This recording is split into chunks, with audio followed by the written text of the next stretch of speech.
And so when we talk about AI first across the company, what we're really saying is when we have an opportunity or we have a challenge in front of us, how can AI help us in this particular situation? And is there something we can do collectively, leveraging all the data that we have, all the technology we have, to make things easy for our customers? It's not AI everything. It's not AI everywhere. There's so many cases where it absolutely does not make sense. Welcome to Technovation. I'm your host, Peter High. My guest today is Joe Park. Joe is the president of Digital and Restaurant Technology Ecosystem, as well as Chief Digital and Technology Officer at Yum Brands, a quick-serve restaurant company with more than $60 billion in system sales and includes brands like KFC, Taco Bell, and Pizza Hut. Joe held the same digital and technology officer role at Pizza Hut prior to taking on his global roles.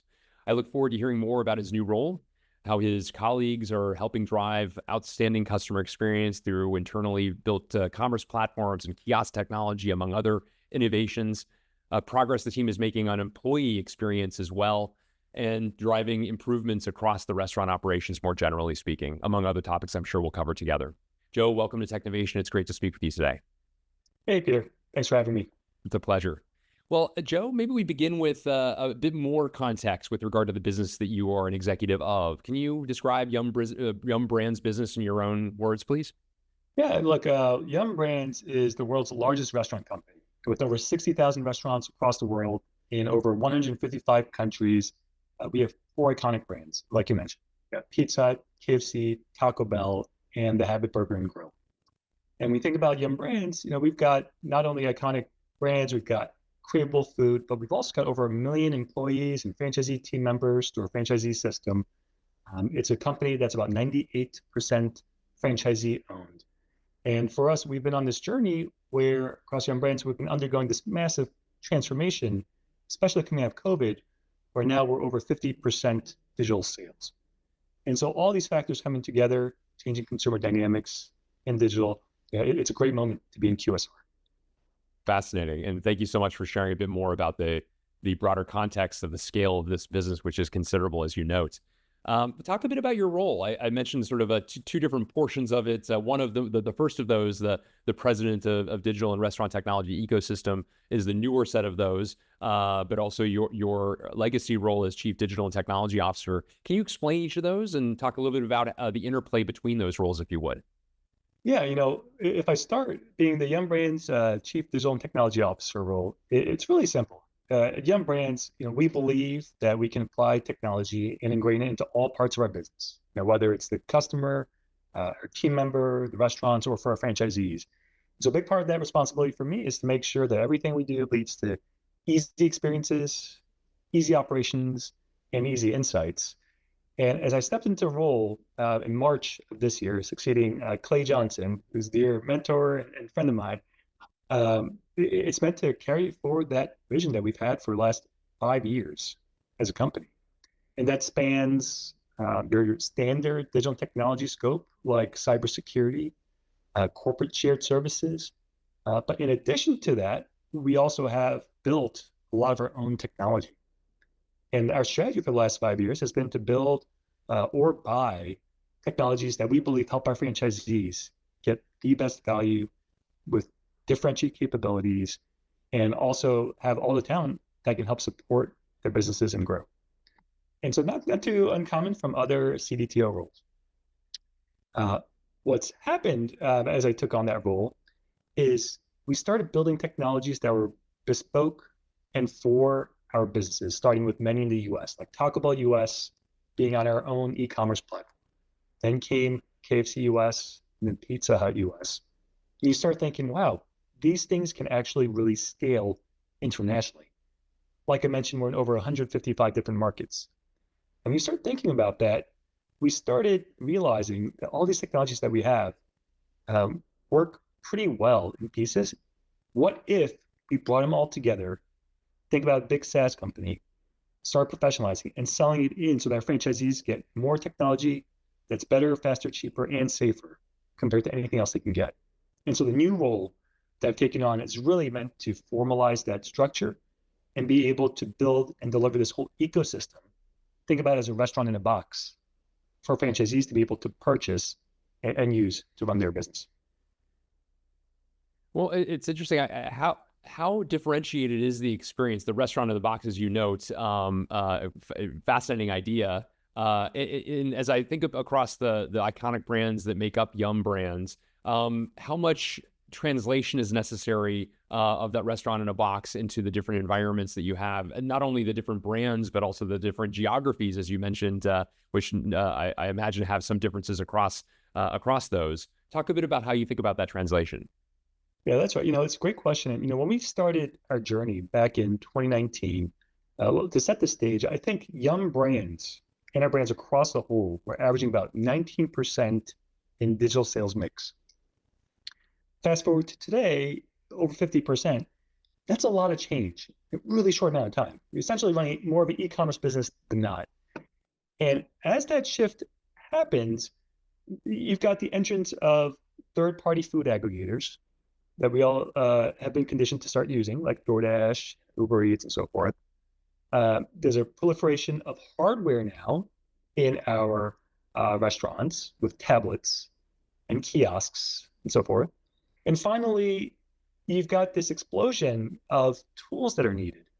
These acronyms, as I call them, so like this alphabet soup stage that we've all gone through in the last 5 years of having a CMS, a CDP, having your ability to use Google Analytics, SEO, CBR, and all these things start coming together. Our franchisees are overwhelmed. And so to your question about differentiation or how we think about technologies going internationally, the message has never been clear. There's way more technology today to manage than ever before. And if we, as Yum Brands, can deliver an ecosystem of technologies that's connected, talks to each other, is on a common data platform, using common APIs and services, and gets expressed in a mobile app, in a website, a kiosk, or any other surface the same way, oh my goodness, you don't have to learn 10 different tools. You're just using one. And so for us, we think that translates really well. We know that at any given point, a restaurant might have 6 to 10 different vendors that they're dealing with. And that's just, it's probably one too many that they'd like. So we want to solve that challenge for them. Very interesting. I know from a past conversation between us, you've talked about the strategic buckets that the organization is focused on. And the first of those, as you highlighted, which is relevant to the conversation we're already having here, is having an ecosystem of technologies and scaling proprietary technology. And you mentioned earlier that you actually you build quite a bit. You do buy as well. Would love to understand how you think about that ecosystem and the decision points that are there that determine when to build versus when to buy. Yeah, I mean, that's a classic technologist question, isn't it? For us, what Yum Brands and our strategy is that we want to be pretty acquisitive or capitalistic when it comes to technologies that we feel are core to what our business does. Think about a point of sale. Think about an e-commerce platform, and also think about how we run the back of house to run kitchen management systems and so on. We believe we fundamentally need to either build it or acquire a company to own, because we think it could be a differentiated advantage. When you start leaning into more things like emerging technologies, things that are on the cutting edge, we tend to partner with those that have really specific skill sets, especially in the areas of AI that we think are cutting edge. But then when it comes to speed, that's when we do look to lease or rent software from third parties. Good way to differentiate. If we can lean towards the category of emerging technologies and cutting edge technologies you talked about, you also have a strategic imperative to be AI first. Would love to understand what that means and some of the ideas you have about accomplishing that. Yeah, the tagline we start with is that it's never been harder to be in the restaurant industry than it is today, and for all the reasons I mentioned earlier.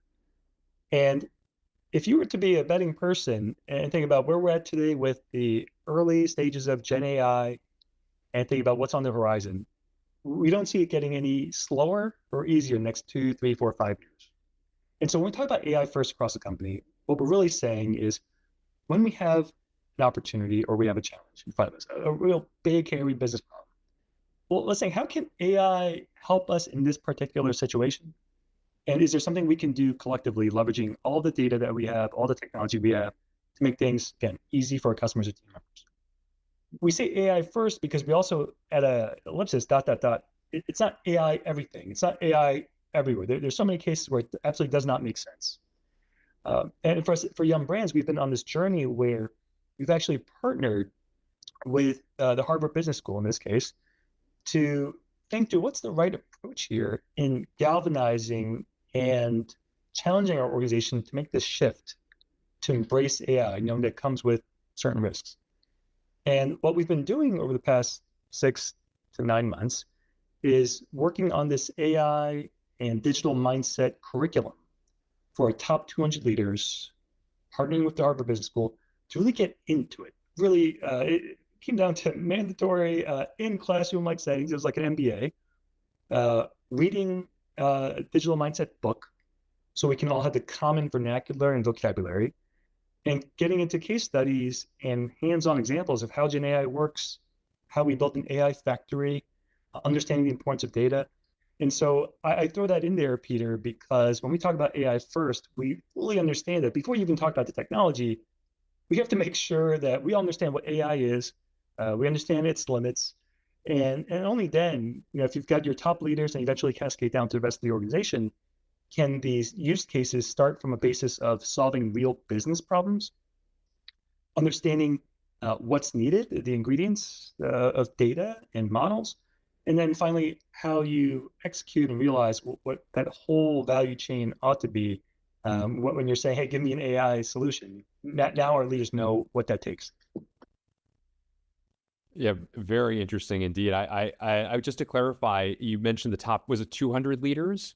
And Yeah, also, so and are these also technology and non-technology alike? that's right. So 200 leaders, period. Yeah, So we've got a mix of technologists, marketing leaders, operations leaders, finance leaders. And as we've gone through this journey with them, we haven't ever had this experience where 200 leaders in a Zoom chat are getting course curriculum lessons being taught to them and just ideating in the chat room. I mean, it was such a wonderful moment to see our top leaders just be vulnerable and ask, some would say dumb questions, but needed ones to start learning and getting really deep into it. Very inspiring to say the least. Would love to, as you think further about the evolution of artificial intelligence, can you talk a bit about some of the use cases you're developing or ways in which you're particularly excited about the use of generative AI across a business like yours? Yeah, so like many folks in technology, AI is not necessarily new. Yum's been using AI technologies for over 10 years now across our business, and we could certainly speak to that and what we were proud of. But I'd say some of the more emerging ones that are grabbing the hearts and minds of a lot of our customers is voice AI. And that's a technology where we've rolled out in pilot form in Taco Bell and KFC globally. Within Taco Bell US, we've hit about 320 restaurants and growing. And it's one where we think about the use case of AI, it's so clear that we're still learning about where this thing can take us. If you were to ask me before we started our voice AI journey for Taco Bell US, I would have said, that's solving for labor cost, right? But an easy way to find ways to drive productivity. What's actually happened, this is a fun story that I'd like to share, is it's actually making the jobs easier for our team members and decreasing attrition buckets because it's making our team members realize that they can focus on other things. And our franchisees are appreciating that. And that's not something I would have expected. It's, we're not really going for the labor cost. It's generally to make sure our team members have an easier job, even if it means the headcount's not going down, their jobs are getting more fulfilling, they can focus on the customer, and they can direct their attention elsewhere. And that really solves the labor shortage challenges that we have out there. The way voice AI works, and this is also part of our learning curve, is I was out with our Taco Bell US Chief Operations Officer, Jason Kidd, and we visited a Taco Bell here in Dallas. And as I was talking to our restaurant general manager, they're one of the most important people who run our stores, I was asking how voice AI was working for that particular restaurant. And Ruth, who was the RGM, was telling me, look, Joe, This voice AI, it's not perfect. I've got customers coming to the drive-thru who get a little frustrated. They want to talk to a human instead, doesn't understand me. And Ruth said, but Joe, look, AI, you just got to let it learn. It needs more data. It's got to train. Some of these other restaurants with voice AI are interrupting too soon. They're hijacking the customer order too soon and the humans coming in. Ruth says, I don't do that. I let it make mistakes. It's like a kid. She's not a helicopter parent. And she said, I trust that the training will happen. And for that reason, that particular Taco Bell is probably only interrupting 1 out of every 10 orders with voice AI, where the average is half of the orders being interrupted. And so what we're learning through voice AI, it's this classic thing everyone's learning, is you can't remove the human from the loop entirely. We're finding that humans have also equally have to change, kind of through the AI and digital mindset training that I talk about. Because if we think it's going to be perfect, if we think that it's going to just be set it and forget it approach, that's not what we're seeing. So it's one of those humbling lessons in that the technologists can't do it alone. It's going to take humans and technology working in conjunction to get AI to work the way we want it to. Great insights and important lessons about that, the necessity for that collaboration. I also wanted to ask you a bit about, especially as somebody who has operated both at the global level as well as at the brand level, how do you think about the centralization versus decentralization in terms of how decisions get made, how the technology team is organized? Talk a bit about how you govern such a broad team across the different areas we've described, we've already discussed. Yeah, our journey started back in March, where when I came into the role, we just had a moment of reflection. We were proud of how far we had come, the scaling of our technology that we built, and all the progress that our brands were making. But as we start looking ahead over the next 1, 2, 3 years, we thought this is really an inflection point where if you look to our brands, you look at what we were doing at the corporate level, now we start seeing duplication. At the same time, we start seeing a lot of demand to do more innovation like voice AI in other projects. And those two tension points of having duplication while also needing more resources led to a pretty eye-opening conclusion of, geez, the only way forward for us to be able to make this work is to create capacity and remove things that we think others can do.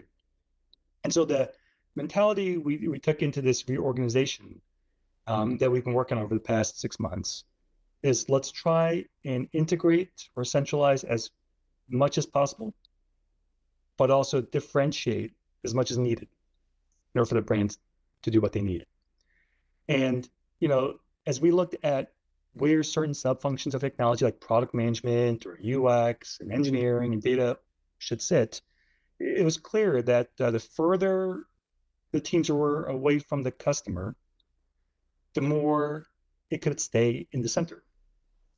But the closer the teams were to the customers, the more dedicated and brand allocated they had to be. And so for that reason, we found that a lot of our customer experience, digital experience, et cetera, are going to be tightly coupled to our individual brands. But then the how things get done, not the what, but the how, software engineering, when you think about data infrastructure and data engineering, you must support and ops, SRE, all those things started moving more towards a central team.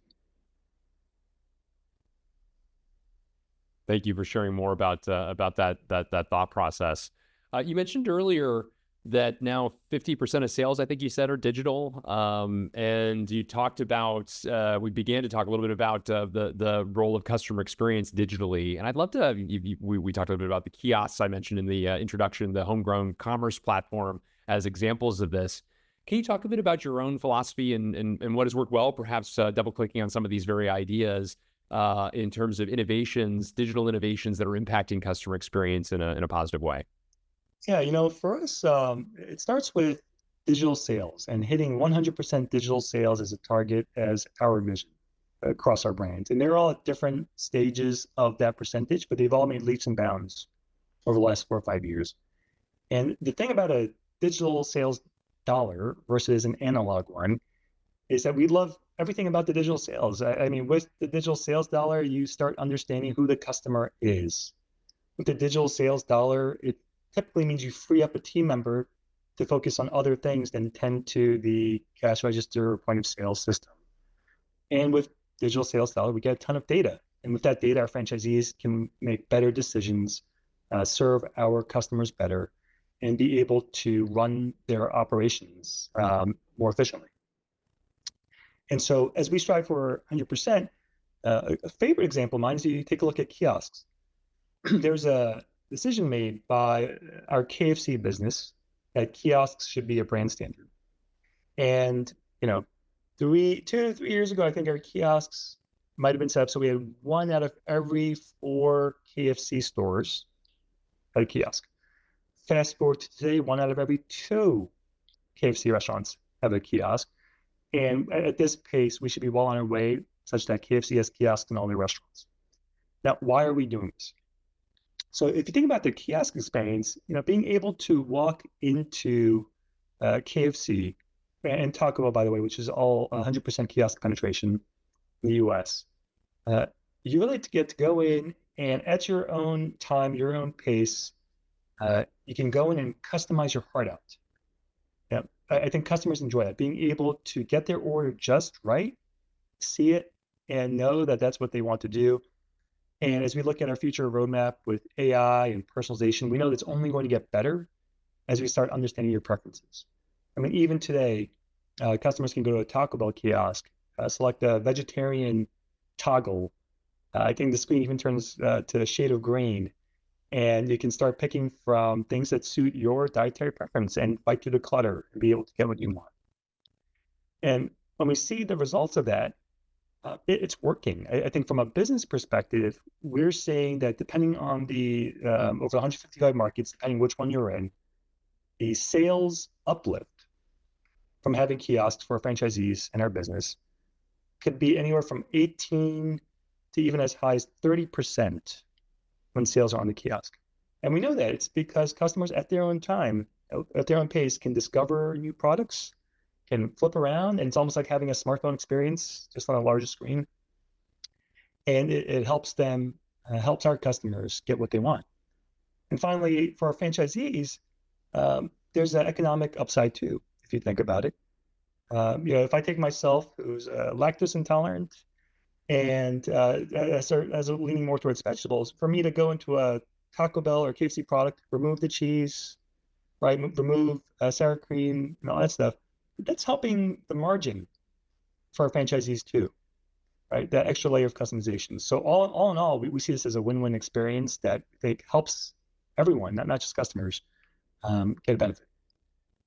I can understand why that would be, and remarkable the statistics of that with the sales uplift associated with those kiosks. Thank you so much for sharing that data. I wanted to also ask you further about improvements that you and the team are undertaking with technology to elevate team member experience and as well as improve restaurant operations. Can you talk a bit about some of the examples of what you and the team are doing to impact those?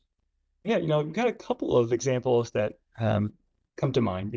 We've got a mobile app called Super App that's in all of our brands, mostly started with our Pizza Hut business and then went on to our KFC business. And now we're slowly bringing up in our Taco Bell business. And what it is, it's a mobile app that our team members, our restaurant general managers can use to run the restaurant. So the business problem we were trying to solve for is that when you think about a restaurant general manager coming into the restaurant to start the day, there's a list of routines that they have to go through, from checking for food safety quality, checking the temperature, looking at labor shifts, checking the oven calibration, and so on. It's just a to-do list. And it's largely based on paper. And what we've started doing is move that all to be digital and automated within a mobile app. All of a sudden, we have digital routines that they can check off and hold themselves accountable to. On our roadmap is to have dynamic routines where you can take customer feedback scores about a particular restaurant. Imagine the feedback for a restaurant was that for a particular Pizza Hut or KFC, that order accuracy was an issue, or if the food came too cold, or there's something wrong with an item. There's a feedback loop now where the team members and the RGMs could see the feedback come in with a set of recommendations on what actions they can take to correct it. It could be in the form of, hey, we suggest going through training again on how to prepare this pizza or how to prepare these piece of fried chicken. It could come back to enlighten them on the fact that the ovens need to be calibrated because it might not be set right to be hot enough to get our pizza out the door. And so it's a way for our team members to have an easy way of removing that cognitive load and being pointed to the next best action for them to perform their job. So that's Super App, and it's really a collection of mini or micro apps that we've got in there to just keep laddering up to automate as much as we can so that our team members can focus on other parts of their job. In contrast to that, one of the pieces of technology that we're proud of is we acquired a company called Dragontail several years ago. And think about them as a kitchen management system, largely born in the pizza concept. And all the way from when someone orders a pizza to our team members prepping the pizza, cutting the pizza, and delivering the pizza, it's really sequencing it so you know when to put in the oven, you know when to start making it, and when to start taking it out of the store. Example of how this works is imagine you're the restaurant general manager of Pizza Hut. It's a busy Friday night, and you've got dozens of orders coming at the same time. What do you do? Which one do you make first? Largely depends on, do you have delivery drivers? Where are your customers living? How many things they order? It's like trying to run air traffic control, right, with pizza. Dragontail does that all using AI. And what it does using machine learning, it's able to figure out, hey, you might want to put 2 orders in that delivery car and get them out because in the neighborhood, they're pretty close to each other, and here's how you should do it. Dragontail will also tell a team member, pause, don't put that in the oven yet because you have no delivery drivers. Worst thing you could have is cold pizza. So although the customer might receive it later than they'd like, it'll still be hot. And our data shows us, nobody doesn't like a hot pizza. But if it's on time and cold, you're talking something else. So, Peter, those are, I guess, 2 of our favorite examples of technologies that we've either acquired or built and have scaled to close to 10,000 restaurants across the world, and ones that our franchisees we get excited about and their potential. One of the things, a detail that's come through all of our conversations, certainly, Joe, is the fact that you've got multiple constituents with whom you interact and whose experience you're attempting to influence and improve. We've talked about, of course, end customers of all of the parts of your business. We talked about people who work in the restaurants, the franchisees themselves. They're people who work in corporate as you do as well. I wonder, how do you think about interactions across those different constituent groups, recognizing, of course, they have different needs and have different personas. How do you think about ensuring that your team has the right kinds of interactions with them to elicit the appropriate feedback to drive the kinds of ideas that you've been describing? Look, we've got an amazing team, and we have folks across all of our products who come from disciplines or backgrounds of product management and user experience. We have a lot of talent who come from the restaurants themselves and from the brands. And so a large way for us is we definitely apply a SaaS-based mentality, if that makes sense, where you think about a model with customer success leaders and account managers, partnering with our brand CDTOs and partnering with our brand COOs. There's a healthy ecosystem where for each of the products that I mentioned, whether it's Dragontail, Super App, it could be our e-commerce engine, they have their own product teams. And these product teams, in cases, have customer advisory councils where franchisees, who are often the purchasers, sit in and help influence what goes into a product roadmap. We also partner with our brands, where our brands have technology committees with their franchisees and often vote on priorities and certainly have a large say in what they want to see. And so there's a lot of healthy tension, whether it's with our brand digital technology teams and our Yum software engineering and product teams who work together to serve the best interests of their consumers, team members, and franchisees. Then we've got our own healthy tension with our franchisees and with Yum Brands to sort out what the big priorities of the day should be, how we attack a problem together and how we think about what that future roadmap should look like. And so all these checks and balances does help create the system where you're not going to ever have any one party unilaterally make a call. Things tend to be in balance. And what I love about that is you've got to have a great ROI. It's got to provide value to our franchisees and to our customers. And it's in stark contrast, I think, to other environments where you could probably run really free, but those checks and balances won't necessarily be there. As you've mentioned Dragontail a couple of times and the acquisition of it brings to mind how earlier in the conversation you mentioned the fact that acquiring technologies is something that is part of your plan. It's one of the weapons in the arsenal, so to say. How do you think about how do you remain abreast of relevant companies and offerings in order to understand the landscape and that which may be relevant for partnering or relevant for acquisition? Yeah, I often say that what I love about Yum Brands is that because we're in over 155 markets with 4 brands, at times it feels like we're sitting in the world's largest QSR R&D center. Because each of our franchisees in these markets can freely work with third-party vendors, whether it's an AI startup, a point of sale startup, backup house. There's so many configurations. We must have at least one of every possible vendor somewhere in the world. And why we love that, at least for myself and my team, is we can see what's working well. I mean, we can see the exact output and outcome of these technologies, whether it's in Asia, whether it's in South America or in Europe, SOPAC, et cetera.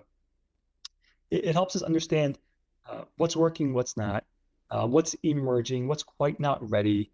And frankly, these data points help us when our technology leaders come together and we start scouting and trying to have conversations on what makes sense as part of our portfolio. And we have those conversations on a regular basis. That's how we've acquired several of the companies we have the past 5 years. And also our franchisees are great conduits to it, helping us know where we can better support and what technologies make sense as something we should own. I like that. Yeah, thank you for clarifying that point. I wondered, we've talked about a number of trends here of relevance, and as you look to 2025 and beyond, are there any additional trends that you would highlight that particularly have you excited and are starting to make their way onto your roadmap? Okay, I feel like everyone else, Gen AI is one where, especially within QSR, we're finding so many high business value cases that I think we're still sorting out. I tell folks, guys, like it feels like we're still in the MySpace era of social media. We haven't quite hit Facebook yet, where it's professionalized like Disney World. And for that reason, I get pretty bullish on coming year. And the use cases that we often talk about are in the fields of food innovation for new products, marketing, and what we can do with copy and content. I think in those particular cases, the nut we're trying to crack, like many folks, is how can we do this in a safe, transparent way, partnering with legal, governance teams. It's never about the technology. I feel like technology, we could let it rip at times, but a lot of careful thought that we as Yum Brands are taking into this. And also the case of Gen AI, we've seen wonderful use cases for us when it comes to things like support and being able to automate how we solve issues in a restaurant. So there's self-service help and being able to talk in natural language to be able to go in and support our team members. And it's also an area where voice AI, I think, will benefit immensely from having large language models support some of the traditional natural language processing technologies we've had in prior years. Yeah, great calls on each of those, and looking forward to seeing how those continue to evolve in a setting like yours. I wanted to also close by asking you, Joe, is there anything you've recently read, listened to, and or watched that you would recommend to some peers? Yeah, this has been a big year of a lot of changes. We've talked a lot about Yum's digital and technology transformation, talking about the SaaSification of our products, and some of the AI work. So it's never been more important to have change management done right. So for that reason, a book that I purposely read is called The Power of Moments by Chip Heath. And it really speaks to how you can create these really have this world experience, like outer body experiences for people when they come together to rally behind the common vision, mission, just feel the effect of it being a moment that should be taken with seriousness, that should be taken with excitement and passion, because it's going to take all those classic attributes of leadership to be able to um, execute on what we think we can and really be able to help our franchisees, our customers, and team members realize what we think we can do with the technology. And so I highly recommend the book. It speaks to how leaders can cultivate a moment based on a great framework, and with that, really move hearts and minds towards a single vision. Well, thank you for the recommendation. I'm a big fan of Chip and Dan Heath and their work, so I appreciate you noting that. Well, Joe Park, thank you for a terrific conversation. It's been really intriguing to hear more about what's in store for Yum Brands, the many things that you and the team are bringing to life, representing great innovations on behalf of the company generally and for your company's customers. I really appreciate the time today. Great. Well, Peter, it's fun. Thank you. Appreciate the time.